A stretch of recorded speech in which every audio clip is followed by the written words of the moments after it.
Brandon Convery, a hockey legend from a young age, reached his professional goal and had it swept from under his feet due to 10 severe concussions. On the other hand, 15-year-old Josh Martinez, a high school football star, suffered a broken tibia that ended his season. However, this young star is fighting back and hoping to play again in order to lead his team in the future victories. I got injured the first game of my season. I was running the ball, about to score a touchdown, and the guy horse-collared me and I fractured my tibia.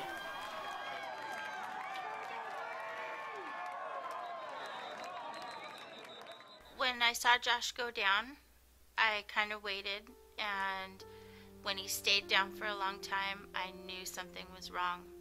So I walked onto the field and I waited, and my older son Matt was the trainer that night, and he waved me over.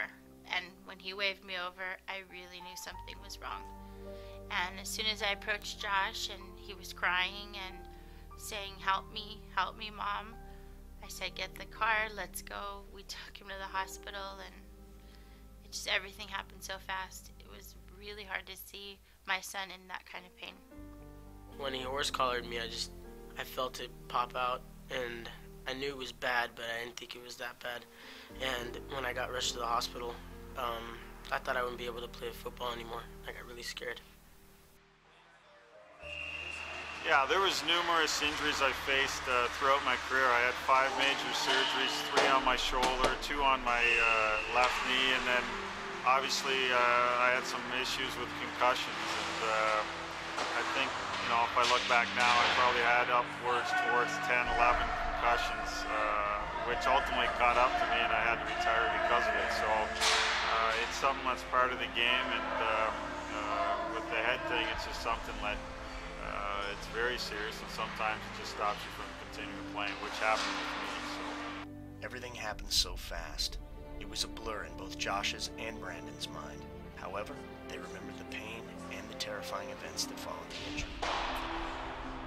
The restrictions that you're placed there, when you have a concussion, I mean, it's unlike a knee or a shoulder, so it's something where less is more. You have to pretty much take it easy and do absolutely nothing and not raise your heart rate for at least 2 weeks now, I think the protocol is. When the person receives a blow to their head, the brain shakes inside the skull. The skull is a hard substance, is bone, and therefore the brain is traumatized and hit by the bone itself, and that force causes direct trauma, which can cause contusions or bruising.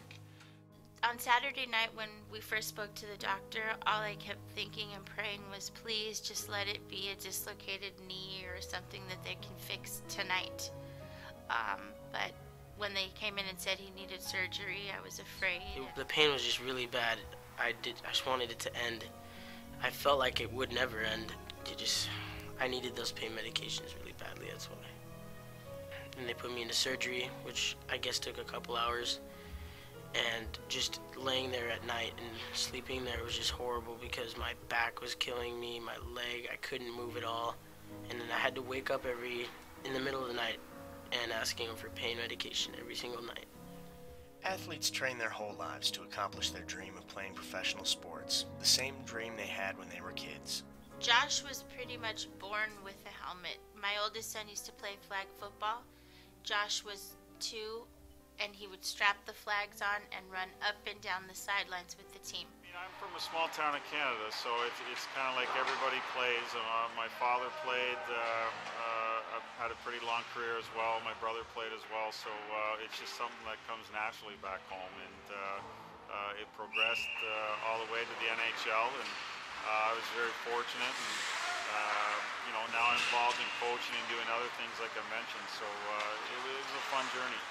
I was a starter last year on varsity, and I was supposed to play this year, starting running back. I was doing really good. I saw my stats after I got hurt. I had 12 tackles, an interception, and a touchdown, and a 2-point conversion. To the best of their ability, both did what they could in order to rebuild their lives. However, this process is very slow and painful and requires a lot of work. On my first day of therapy, he had me laying down, had my leg up on a yoga ball, and he tried to make me go back and forth, but I could barely bend my leg. it barely got up to 10 degrees, but now I'm at 140. The therapists that we've had thus far have been wonderful. They've taught us not only how to handle the leg, how to strengthen the leg. They've just been really great. I'm so grateful. We were very blessed to have them. I could almost bend my leg all the way, but it's really weak, so I just gotta strengthen it, and then I'll be back playing track. For the hockey star, all was lost. He didn't know what to do or how to continue. For the football hopeful, not only do his dreams remain doubtful, he himself has more to worry about, something not to be ignored. It took me 5 years to ride a bike again.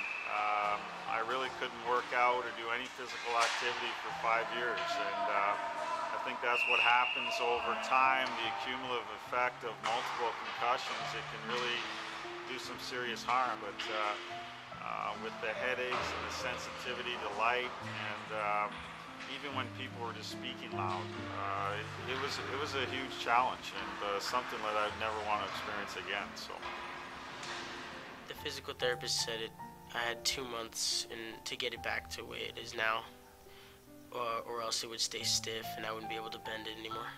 He only has a small window of time, or the scar tissue becomes bone, and so he will never be able to bend his knee, the way we normally do.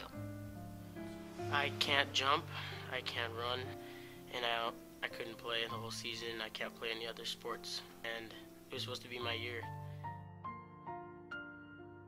Josh could have suffered paralysis, a condition that would ultimately make him unable to walk.